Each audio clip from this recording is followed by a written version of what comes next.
నిజాంపేట మండల పరిధిలోని చెల్మడ గ్రామంలో ప్రసిద్ధిగాంచిన శ్రీ తిరుమలనాథస్వామి ఆలయంలో సోమవారం గోదాదేవి కళ్యాణ మహోత్సవాన్ని అంగరంగ వైభవంగా నిర్వహించారు. ఈ సందర్భంగా ఆలయ పురోహితులు ఫణేంద్ర శర్మ, వెంకట రామ్మోహన్ శర్మలు మాట్లాడుతూ తిరుమల స్వామి ఆలయంలో అత్యంత వైభవపేతంగా ధనుర్మాస మాసాన్ని ముగించుకుని గోదాదేవి కళ్యాణ మహోత్సవం ఘనంగా నిర్వహించామన్నారు.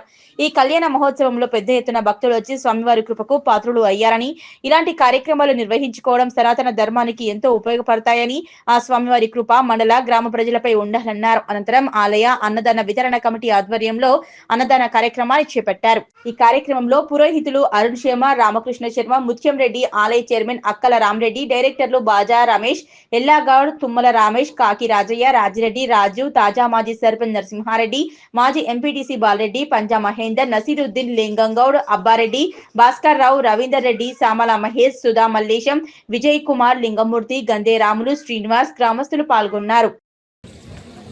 చెల్మడ తిరుమలనాథ స్వామి దేవాలయంలో అత్యంత వైభవంగా ఇప్పటి వరకు మనము గోదా రంగనాయకుల కళ్యాణ మహోత్సవం జరుపుకున్నాం.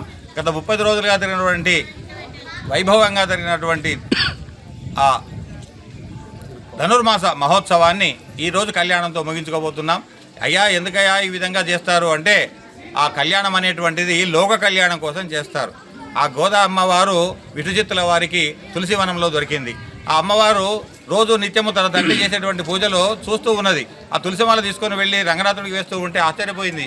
ఈ విధంగా తులసిమాల ఎందుకు వేస్తున్నాడు, అంత బాగుంటుంది, మరి నేను వేసుకుంటే ఎలా ఉంటుందో అనుకుంటూ ఒకరోజు తాను వేసుకున్నది.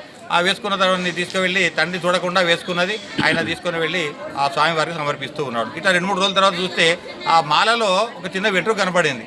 ఆయనకు అపచారం కలిగిందని బాధ కలిగింది. ఆ స్వామికి ఆ తరఫు నుంచి మాల వేసుకొని వెళ్ళడం లేదు. స్వామికి రంగనాథునికి తులసిమాల వేయడం లేదు. అప్పుడు రంగనాథ స్వామి కలలో కనిపించి చెప్తాడు, పోయి ఆమె ఎవరో కాదు, నా యొక్క అంశనే, ఆమె నా కోసమే ఆ విధంగా చేస్తున్నది, కాబట్టి నువ్వు వేరే విధంగా భావించవద్దు. అముక్త మాల్యద అనగా చూడి కొడుతాలు తాను ధరించి తర్వాత నాకు ఇస్తున్నది, కాబట్టి అది పవిత్రమైనదే, అపవిత్రమైనది కాదు అంటూ ఆ గోదా తల్లి ఎవరో కాదు, ఆమె కూడా ఆండాళ్ అనగా మనందరినీ కూడా ఉద్ధరించడానికి వచ్చినటువంటి ఒక గురువు. కాబట్టి గురువు ఏం చేస్తాడు?